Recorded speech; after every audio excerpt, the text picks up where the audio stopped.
Hello everyone, প্রত্যেকের কাছে একটা নতুন তথ্য নিয়ে চলে এসেছি। অনেকেই কিন্তু তথ্যটা জানো না। সেটা হচ্ছে আমাদের যে ইন্ডিয়ান বর্ন ফার্স্ট চিতা মুখী, সে কিন্তু এখন মাদা চিতা।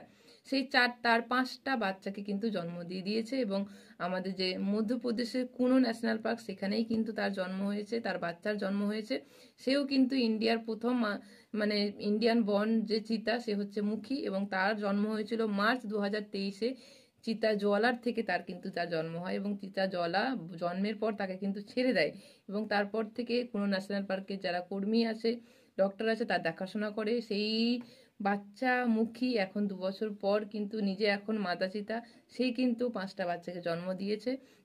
এবং এর থেকে প্রমাণিত যে ইন্ডিয়ার যে ওয়েদার, ইন্ডিয়ার যে ভূমি, সেটাও কিন্তু চিতাদের জন্য, যে চিতা, সেই চিতা প্রজাতির জন্য যথেষ্ট ভালো এবং যথেষ্ট তাদের যে আস্তে আস্তে তাদের জন্ম কিন্তু ইন্ডিয়াতেও হচ্ছে এবং ইন্ডিয়াও কিন্তু চিতাদের জন্য যথেষ্ট ভালো ওয়েদার বলা যেতে পারে। তাদের জন্য ইন্ডিয়াও কিন্তু চিতাদের জন্মের জন্য, চিতাদের প্রজন্মের জন্য যথেষ্ট ভালো। এবং এই খবরটার জন্যই তোমাদের কাছে এসেছিলাম। এরকম আরো ছোট ছোট খুব ইউনিক তথ্য নিয়ে খুব শিগগিরই আমরা প্রত্যেক দিন চ্যানেলে কিন্তু নতুন নতুন শর্টস, নতুন নতুন ভিডিও কিন্তু তোমরা দেখতে পাবে। তো অবশ্যই চ্যানেলটাকে লাইক, শেয়ার, সাবস্ক্রাইব করতে ভুলবে না। হ্যালো এভরিওয়ান, প্রত্যেকের কাছে একটা নতুন তথ্য নিয়ে চলে এসেছি। অনেকেই কিন্তু তথ্যটা জানো না। সেটা হচ্ছে আমাদের যে ইন্ডিয়ান বর্ন ফার্স্ট চিতা মুখী, সে কিন্তু এখন মাদা চিতা।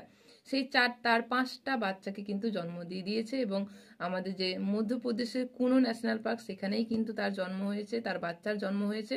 সেও কিন্তু ইন্ডিয়ার প্রথম মানে ইন্ডিয়ান বর্ন যে চিতা, সে হচ্ছে মুখী এবং তার জন্ম হয়েছিল মার্চ 2023-এ।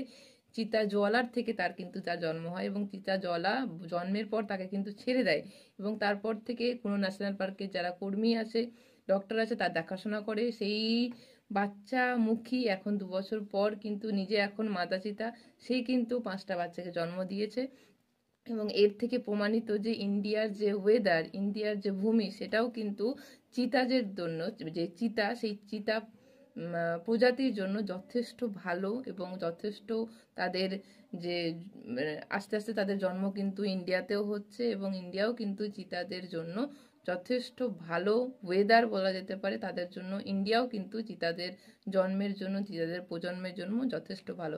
এবং এই খবরটার জন্যই তোমাদের কাছে এসেছিলাম। এরকম আরো ছোট ছোট খুব ইউনিক তথ্য নিয়ে খুব শিগগিরই আমরা প্রত্যেক দিন চ্যানেলে কিন্তু নতুন নতুন শর্টস, নতুন নতুন ভিডিও কিন্তু তোমরা দেখতে পাবে। তো অবশ্যই চ্যানেলটাকে লাইক, শেয়ার, সাবস্ক্রাইব করতে ভুলবে না।